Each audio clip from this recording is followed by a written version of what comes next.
Good day, Crime Talk aficionados. It is Friday, and we have a great show for you to watch over the weekend here. First, Luigi Mangione fans, they are going to love this. His attorneys are making allegations of corporate influence and political bias against him. The dad admits his role in the death of baby Emmanuel Haro. A man who is sick goes on a rampage attacking women in New York. A 76-year-old man shoots a woman on the way to going to play cards after calling her names that rhyme with punt, and then beats up her husband. Where has all the glory gone? Another ex-NFL player is in trouble, this time for allegedly trying to pay to have sex with a teenager. And wait until you hear why a man impersonated being an attorney. The Supreme Court will probably make it just a little bit easier for the police to enter your home without a warrant. We have this day in legal history. Our quote of the day has to do with the truth. And the dumb criminal is not only dumb, but she should be ashamed for what she did. Let's talk about it. All right, lawyer. Good day, everyone. My name is Scott Reich, and this is Crime Talk. Thanks for joining us. You know the drill. Subscribe if you haven't, like if you do.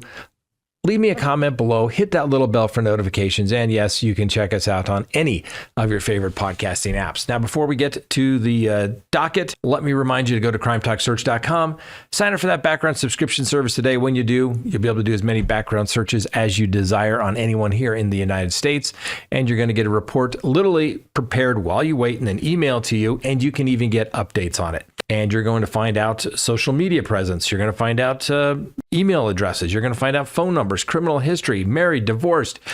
Are they on one of those registries? Everything you want to know about somebody that's coming into your life. It is dating malpractice not to check somebody out. So go to crimetalksearch.com and you're going to be happy that you did. All right. Let me also remind you, these things are flying off the shelf. We told you about this yesterday. The Crime Talk tag there. You got to love that. Oh, let's not forget these two also flying off the shelf. Lawyer. That's right. Get one of those. How about this? The Constitution Matters. Yep, you can get one of those.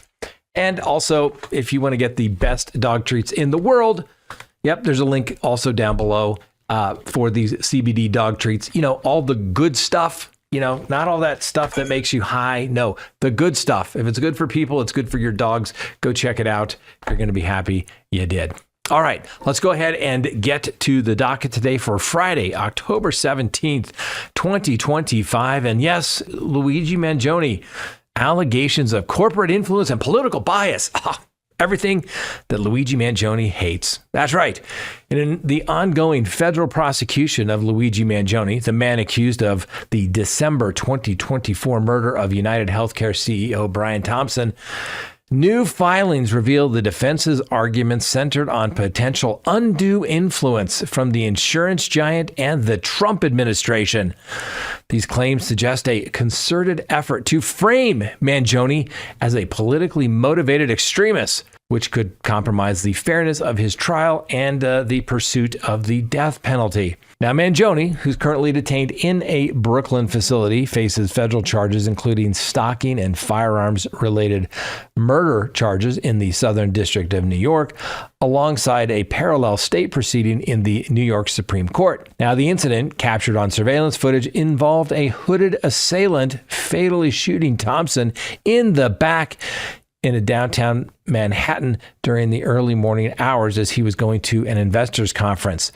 Now, while state-level terrorism charges against Mangione were dismissed last year due to insufficient evidence, according to the judge, of the intent to incite widespread fear or affiliation with organized groups, federal prosecutors continue to seek the ultimate punishment. That's right, the death penalty against Mangione. Now, the defense's recent 10-page letter submitted to U.S. District Court Judge Margaret Garnett highlights the United Healthcare's intensified lobbying activities following the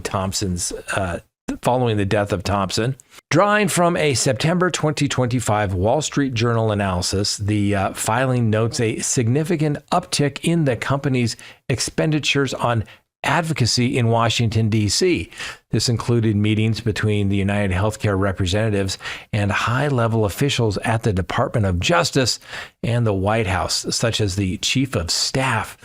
The defense persists that these interactions may have shaped the administration's narratives around the case, particularly amid the company's reported $63 billion loss in market capitalization post-incident. Central to the defense's position is the assertion that the Trump administration has systematically depicted Mangione as a left-wing violent extremist to serve broader political objectives. For instance, a presidential memorandum issued on September 25 of this year designated Antifa, a term encompassing various anti-fascist activities, as a domestic terrorist organization. The document referenced the 2024 assassination of the senior healthcare executive without explicitly naming Mangione, but his legal team contends that the allusion is unmistakable.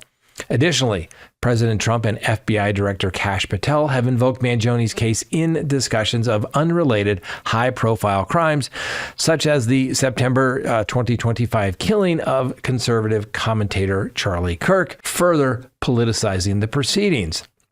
Now, the filing also criticizes the Department of Justice personnel for amplifying these statements on social media, potentially breaching pretrial publicity guidelines. In one example, the Deputy Director of Public Affairs, Chad Gilmartin, reposted a clip from a Trump interview describing the shooting in graphic terms and labeling Mangione as emblematic of a sickness requiring investigation. Gilmartin endorsed the remarks as absolutely right, a post later shared by Associate Deputy Attorney General Brian Nieves before its deletion. Now, Judge Garnett, appointed during the Biden administration, has previously reprimanded prosecutors for such actions and is contemplating remedies, including fines, contempt citations, or case-specific relief. Mangione's attorneys are now arguing that this pattern of conduct blurs the lines between executive influence and prosecutorial independence, a departure from post-Watergate norms, and they emphasize the risk of jury bias in a politically charged environment, particularly for the death-qualified panel inclined toward conservative viewpoints. Now, the defense maintains that United Healthcare's financial interest, preserving its reputation amid scrutiny of industry practices, aligns with portraying Mangione as the sole antagonist rather than examining systemic issues in healthcare. In response, the DOJ has downplayed the involvement of the implicated officials, asserting they are not directly tied to the prosecution team and that time will mitigate any prejudicial effects before the trial. However, Mangione's team rejects this as inaccurate, noting the officials' subordination to Attorney General Pam Bondi and the president's demonstrated sway over the department. As a result, the defense is requesting dismissal of the federal indictment or alternatively withdrawal of the death penalty notice. They also seek disclosure of details regarding United Healthcare's engagement with administration officials to assess potential conflicts. Judge Garnett has yet to issue a ruling, but her oversight underscores the case's complexity and the interactions of this corporate power, political rhetoric, and judicial integrity. All right, this evolving narrative is in the Mangione case obviously brings to highlight broader concerns about impartiality in high-stake criminal matters, especially intertwined with the national policy debate. As the case progresses, it may set precedents for handling pretrial statements in an era of heightened media and political scrutiny. All right. Normally, 99.9% of the time, I would say that these motions have little to no chance of any success whatsoever. All right. This is typical death penalty litigation. Everything is a tragedy. Everything must require the dismissal of the death penalty. We saw it in the Lori Vallow case, the Chad Daybell case. We saw it in the Brian Kohberger case. All right. Everything was outrageous. Everything is governmental misconduct, and the death penalty must be dismissed as a sanction. That is because the defense knows that if this case proceeds to trial and they get a fair and impartial jury, the prosecution will more than likely prove their case beyond a reasonable doubt. Now, do I think Mangione's ever going to get the death penalty in the state of New York? Are you kidding me? No freaking way. All right. People will hopefully follow the law when it comes to the facts of the case. And then obviously the jury has to be death qualified to say, yes, I could impose the ultimate sentence. But let's face it, do you think they're really going to commit Mangione to the death penalty? Find it very hard to imagine a jury doing that, particularly in New York. Okay, let's just get for real. But with this judge, who knows? This judge has made some interesting rulings on lots of things in other matters as well. And, they could just be like, yeah, let's just dismiss the death penalty because I don't believe in it. But that's not the judge's role. The judge is to follow the law, regardless of their own feelings about a law, the defendant, the attorneys in the case, or the facts. They have to follow the law. That's what supposedly separates us, that everybody is equal under the law.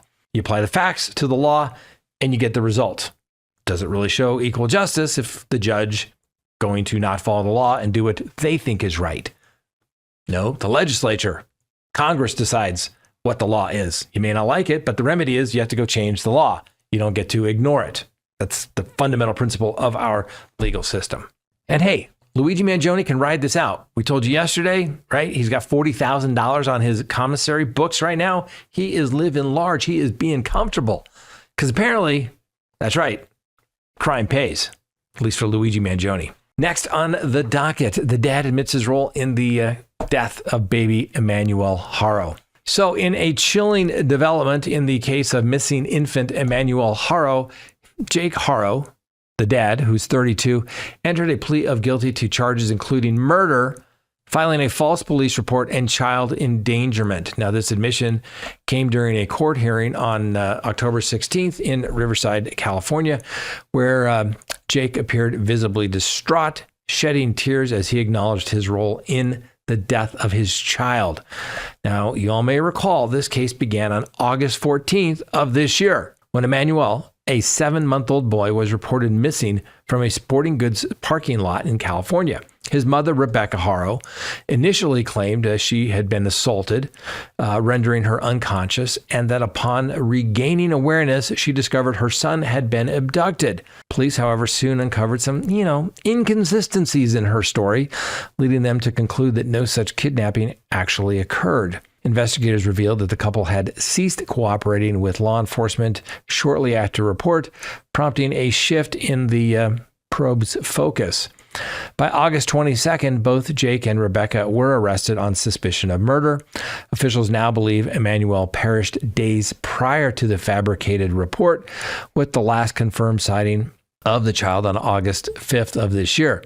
Despite exhaustive searches, including one in which Jake briefly assisted police near a freeway after his arrest, the infant's remains have yet to be recovered. Now, the Riverside County District Attorney, Mark Hestron, emphasized that evidence points to prolonged abuse as a contributing factor in the child's death. Jake's guilty plea was made without any agreement in place, leaving his sentence potentially ranging from 25 years to life in prison to the discretion of the judge. Sentencing is now set for November 3rd, 2025. Rebecca, meanwhile, has pled not guilty to identical charges of murder and filing a false report. She remains in custody with bail set at $1 million and is scheduled for a preliminary hearing on the same date as Jake's sentencing. Now, Jake, you got to admire the guy, to be quite honest with you. He acknowledged he did it. He's probably still going to get life. At least he stepped up and was a man as to what he did. Obviously, he had a right to go to trial, make the government prove their case beyond a reasonable doubt. And he's like, nope, let's do it. Unprotected, no plea agreement whatsoever. He'll maybe get a few years off from the judge, but it's probably still going to be a life sentence one way or the other. Well, anyway, compounding the horror, records show that Jake's prior involvement in child abuse back in 2018, he was convicted of willfully neglecting and severely injuring his then 10-week-old daughter from a previous relationship, resulting in permanent disability, including cerebral palsy and immobility. He received probation and work release at that time. The couple also shares a 2-year-old child who has been removed from their care by Child Protective Services. Obviously, devastating case, severe consequences. We got domestic deception and abuse, leaving the community grappling what the heck is going on. as it relates to Emmanuel's fate. Obviously, as the proceedings continue, more details will emerge to this heartbreaking case. I just don't get it, man. Don't hurt kids. Pick on somebody your own size. Little kids, really? That's just not cool. And old Jake, he may have a real problem. He may have a real problem when he gets to prison. We've talked about this before. There's a certain hierarchy in the prison system. Obviously, some crimes give you status, for example, like murder, but they really don't like crimes against children, obviously of the sexual nature and obviously of the child abuse nature either. Why? Because unfortunately, so many people in custody have experienced those types of abuses. Well, and guess what? Now they've got a lot of people in there with the same thing, and they just don't like people that do that. Sad case, but you got to admire the man just stepping up and doing it and pleading guilty. He knew he was done. But we'll see how long that lasts. Maybe he'll play games and try to withdraw his guilty plea. Next, a man who is described as being sick goes on a rampage attacking women in New York. Yes, what a delightful tale from the Bronx, where chivalry is evidently alive and well, or rather twisted in something far more entertaining. Here we go. A 23-year-old man named Jeremiah White decided to embark on a charming spree of unprovoked assaults on innocent women because why not add a touch of randomness to everyone's morning routine? It all kicks off with Virginia Alvarez, a 46-year-old nurse's aide innocently strolling to her job at the crack of dawn on University Avenue. How thoughtful of Mr. White to greet her with accusations of maternal homicide, followed by a barrage of punches and a creative flourish involving a metal pole to the head. "You killed my mother," he allegedly quipped while delivering his enthusiastic blows. Truly the height of rational discourse, is it not? And if not for a passing hero in a car who kindly interrupted the festivities, Alvarez might have enjoyed an even more permanent nap. She recounts pleading for her mercy, but alas, matters seem to have escaped our protagonist. Not content with one act of benevolence, Mr. White apparently waited a mere 2 hours before bestowing his attention on a 15-year-old girl en route to school on Lewis 9 Boulevard. The poor dear is now recuperating in the hospital, speechless from the experience. How considerate of him to spare her the need for conversation. And because good things come in threes, another 2-hour pass, and voila, a 54-year-old woman on Franklin Avenue becomes the lucky recipient of his undivided focus. Prosecutors, in their infinite wisdom, note that Mr. White had previously visited 2 other women in a similar manner back in September, only to be graciously released to continue his public service. His godmother offers the profound insight that he's merely sick and under the influence of some internal force, because, of course, that explains everything so neatly, doesn't it? Meanwhile, Alvarez's mother points the finger at New York's enlightened bail reform policies, lamenting how they ensure such upstanding citizens are swiftly returned to the streets to protect public safety. After all, who needs accountability when supervised release works so flawlessly? White, now basking in the glow of attempted murder charges, finds himself detained on a modest $600,000 bond. And one can only hope this interlude allows him time to reflect on his contributions to society. Next on the docket, how about a 76-year-old man shooting a woman on his way to play cards after calling her names that rhyme with punt, and then he beats up her husband. What a charming guy. That's right, how charming. Another shining example of Florida's finest hospitality unfolds on a septuagenarian genius decides to spice up a casual card game with some unsolicited verbal venom and a side of gunfire, only to get a well-deserving facial rearrangement courtesy of the lady's spouse. So in this quaint little hamlet of Grand Island, Florida, because where else would such enlightened behavior occur, 76-year-old Michael Phillips reportedly elevated a simple evening of cards into a spectacle of poor judgment. According to the arrest affidavit, pursued by those in the know, sheriff deputies from the Lake County were summoned to the residence on Sand Road about 7 p.m. last Saturday following reports of shots fired in the idyllic spot about 45 miles northwest of Orlando.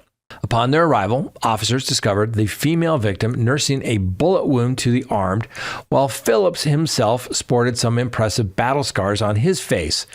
Eyewitness accounts paint a vivid picture. The woman and her husband were merely loading their pooch into the vehicle when Phillips sauntered over, politely inquired if he might join the card festivities inside.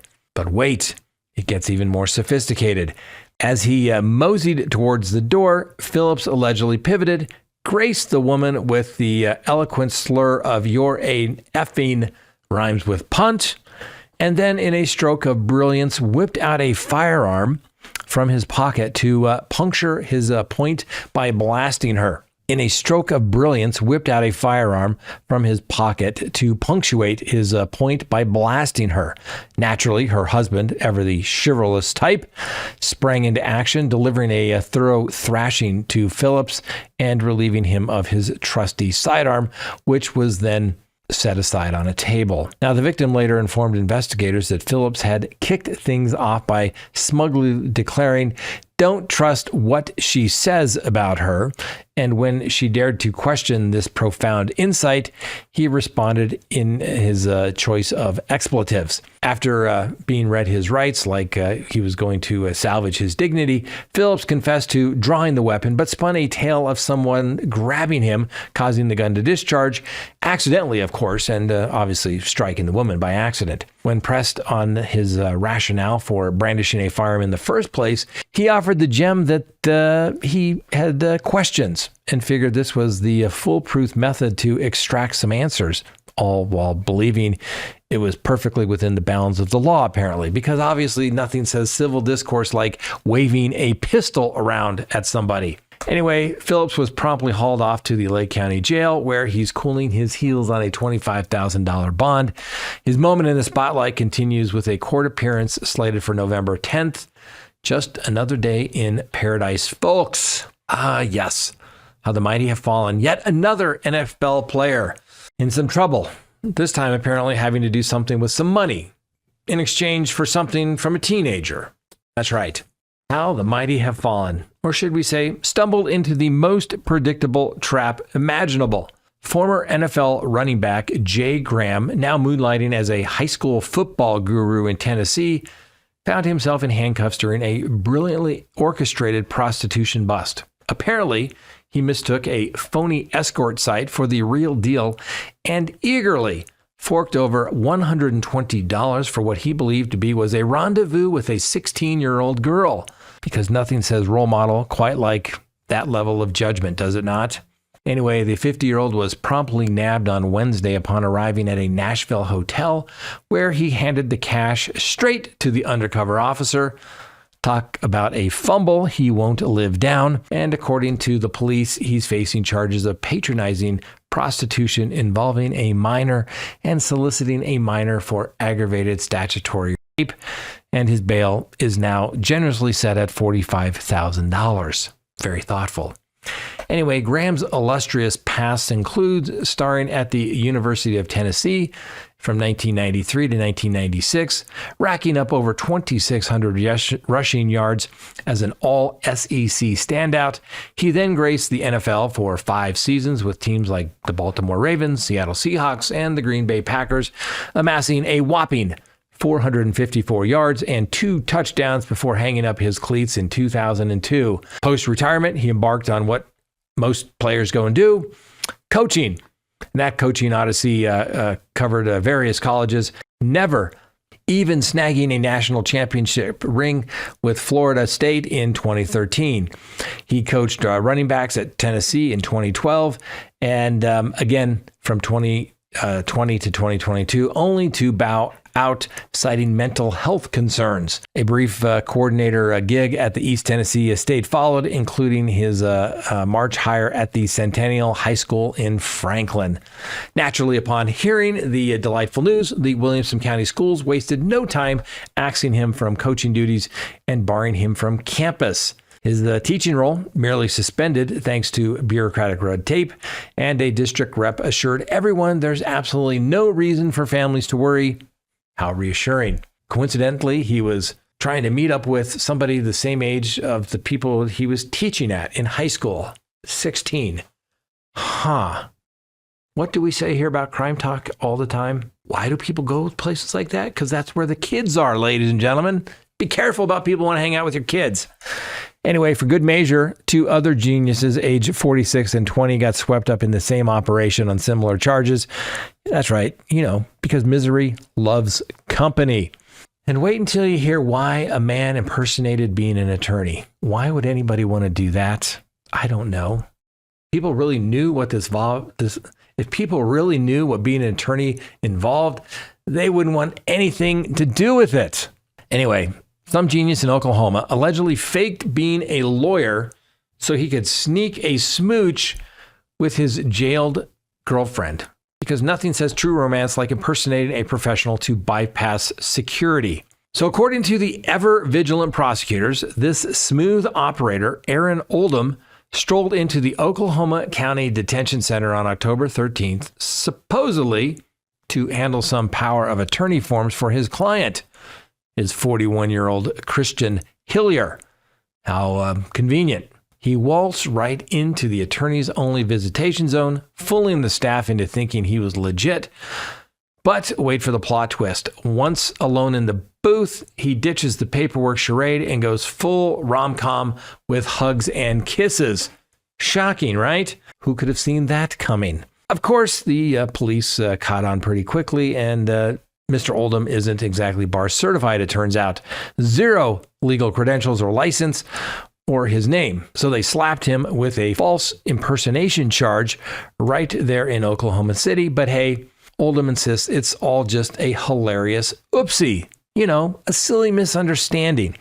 He whined to a local news outlet, vowing to steer clear of the justice system forevermore. I'm a super law-abiding person, he said, and because, nothing screams innocence like getting busted for fraud. He even gushed about his faith in the American courts, which is very touching. Not content with all that, he took to Facebook to declare their epic love story and to chock full of these adorable mix-ups. And get this, he blames the jail, claiming they owned up to the screw-up and are now retraining their crew. I never once said I was a lawyer, he posted. They just figured as much because I dress sharp and show up a lot. Sure, buddy. Blame it on your impeccable fashion sense. Records now show that Miss Hillier, the girlfriend, got tossed in the slammer back on October 6th, linked to some charges out of Douglas County, Nevada. Now, the detention center grudgingly admitted that one of their own had skipped the proper checks, allowing this individual to slip through. That employee slapped with some discipline naturally, but oh, the horror rippling through Oklahoma's legal elite. One seasoned defense attorney there noted that he somewhat marveled that in all his jail jaunts, he's never witnessed such audacious fakery. Pretending to be a bondsman or an attorney? Unheard of. Meanwhile, County Commissioner, a guy by the name of Jason Lowe, labeled the whole fiasco troubling and demanded it never reoccur. His genius fix? More staff and buckets of funding for the facility, because clearly the solution to lax security is just throw more money at incompetent security. What a heartwarming tale of love conquering all, or at least trying to con its way past a few guards. Stay classy, Oklahoma. Yes, ladies and gentlemen, I don't know. Every time I go to a courthouse and I want to go through the attorney line, and I've seen the people working at the jail, working the metal detector, going into the courts. We go through this charade of always having to say, here's my license, here's my bar card. We go through this charade. I know you, you know me. We've been coming here for years. We know each other, but you still have to show it. Somebody screwed up here. Probably the person that allowed the person to saunter in. Mr. White should, obviously be fired as well. And going into jail, that's bad news. And, you shouldn't be hugging your clients in custody. I don't think I can think of a time where I've been hugged by a client, nor would I want to be hugged by a client. And I certainly wouldn't do it in jail. And oh, by the way, genius, all those rooms are monitored. Even the attorney rooms, in case your client attacks you and you have to hit the panic button in the room. Stupid. Anyway, what can you do? Can't make this stuff up, ladies and gentlemen. Next, the Supreme Court will probably make it just a little bit easier to enter your home without a warrant. So yesterday, the United States Supreme Court considered arguments in the case of Case, C-A-S-E, v. Montana, evaluating the circumstances under which law enforcement may enter a private residence without a warrant during perceived emergencies. Now, the proceedings centered on a 2021 event in which Montana resident William Case, a military veteran, sustained an abdominal gunshot injury following a police entry into his home. The officers maintained that their actions were motivated solely by a desire to provide assistance rather than suspicion of criminal activity.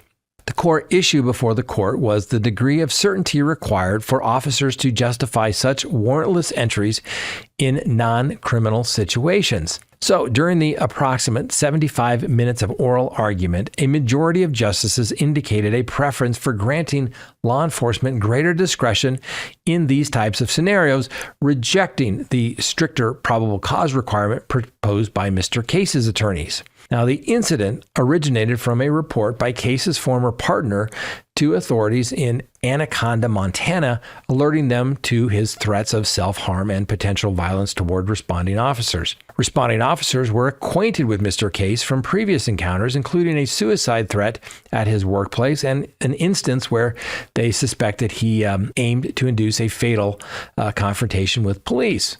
They opted against seeking a warrant, viewing the matter as a welfare concern rather than a criminal investigation. Upon arriving at the residence, officers attempted to contact the individual by knocking and calling through an open window, but received no response. Observations through the window revealed items such as a notepad interpreted as a suicide note and an unoccupied handgun holster. After roughly 40 minutes, the officers proceeded into the home, and in an upper-level room, one officer perceived an item at Case's waist as a firearm and discharged his weapon, wounding Mr. Case. Subsequently, prosecutors filed charges against Mr. Case for assaulting the officer. Case sought to exclude evidence from the entry on grounds of its warrantless nature. But the Montana State Court upheld the admissibility of the evidence, ruling that warrantless entries are permissible in a non-criminal context if deemed reasonable.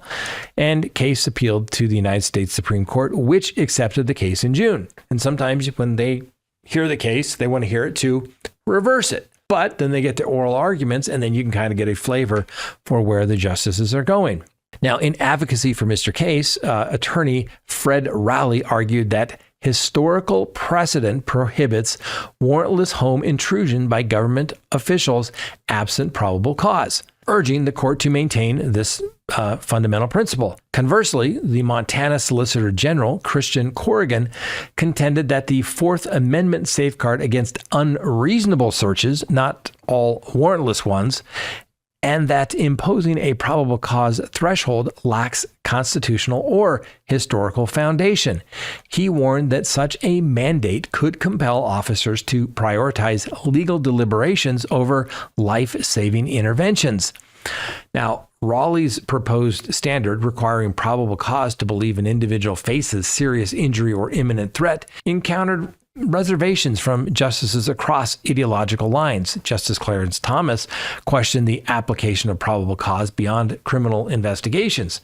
Chief Justice John Roberts noted that the term typically implies suspicion of crime and suggested alternatives like reasonable concern might better suit emergencies aid context. Justice Elena Kagan highlighted the mismatch of importing criminal case precedent into non-investigatory scenarios, endorsing the objectively reasonable basis for emergency assistance established in prior rulings, such as in Brigham City versus Stewart. Now, Justice Samuel Alito expressed apprehension that a probable cause requirement might deter officers from intervening in genuine crises, citing the facts of this case as an example. Justice Ketanji Brown Jackson challenged Rowley's interpretation of Case's history, emphasizing the ex-partner's detailed accounts and the evident risk of suicide. Justice Brent Kavanaugh underscored the officer's deliberate assessment of the situation and their personal risks undertaken to render aid. The argument also addresses potential next steps if the Montana Supreme Court had not adhered to the Brigham City standard. Justices like Sonia Sotomayor and Clarence Thomas favored remanding the case for state-level reevaluation under the appropriate framework. However, Justice Alito cautioned that remand could signal uncertainty, potentially leading officers to err on the side of inaction in future emergencies. And Justice Neil Gorsuch advocated for the court to apply the standard directly to provide clarity for lower courts. And Assistant to the United States Solicitor General Zoe Jacoby, representing the federal government in support of Montana, concurred, arguing that affirming the entry's reasonableness would prevent undue hesitation among law enforcement. A ruling is expected sometime in late June or early July. I think the state court got this one right, and I think the Supreme Court's going to say, hey, exigent circumstances, even in non-emergency, a welfare check that the officers have a right to go in. What are we supposed to do? Wait until you hear the gunshot go off and then say, oh, we think we heard a crime? They went in to try to prevent what they thought was a suicide. So I think Mr. Case is going to lose on this particular case. And even though he's the one that got shot, that's right. Don't threaten the police, ladies and gentlemen. Good rule of thumb. Don't point guns at police officers. You'll get attempted murder charges, first-degree assault charges, second-degree assault. Ask me how I know. Not personally, but many a client. Let's just put it that way. Next on the docket, this day in legal history. On October 17th, 1977, President Jimmy Carter signed a bill retroactively restoring the U.S. citizenship of Jefferson Davis. That's right, the man that was the former president of the Confederate States of America, and a U.S. Senator from Mississippi, and a U.S. Secretary of War in the administration of President Franklin Pierce. On this date in 1979, President Jimmy Carter signs legislation establishing the U.S. Department of Education as a cabinet-level agency, centralizing federal oversight of education policy and funding, and went from the number one students in the world to number 40th. I guess one could say the federal government is really doing a bang-up job on that. Keep going, Department of Education. You're doing great. Next. This date, October 17th, 2006, President George W. Bush signs the Military Commission Act, establishing procedure for trying terrorism suspects at Guantanamo Bay, obviously raising issues of due process and habeas corpus issues. And the number of people actually tried, I think, can probably be tried on one hand. And there's still people there. Next, our quote of the day. Truth is always in harmony with herself and not concerned chiefly to reveal the justice that may consist with wrongdoings. Henry David Thoreau, 1849. And then finally, our dumb criminal who should be ashamed of herself. Literally.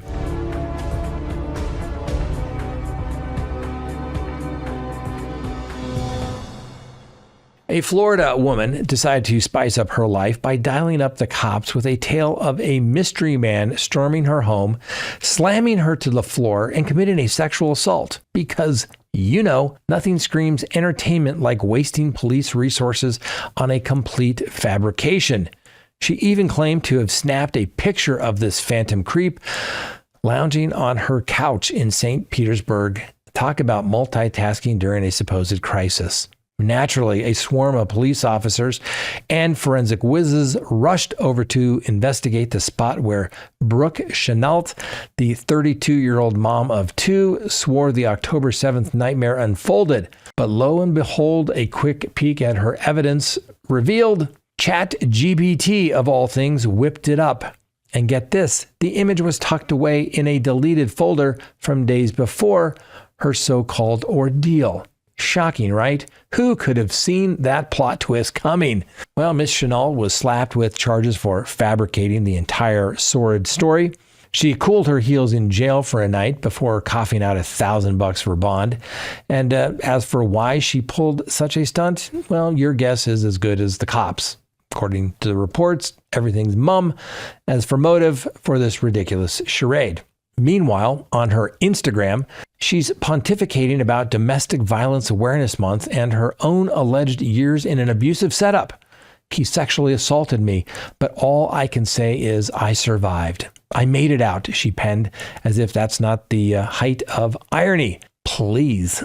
This woman's shameless bid for attention is downright disgraceful, and for falsely crying sexual assault, she ought to burn in hell. Actions like hers only cheapen the real horrors that actual victims endure, making their struggles seem like it's just another grab for the spotlight. So, Miss Chenault, you are our dumb criminal of the day. You truly should be ashamed of yourself. Now, of course, we'll give you the presumption of innocence, but you're still the dumb criminal.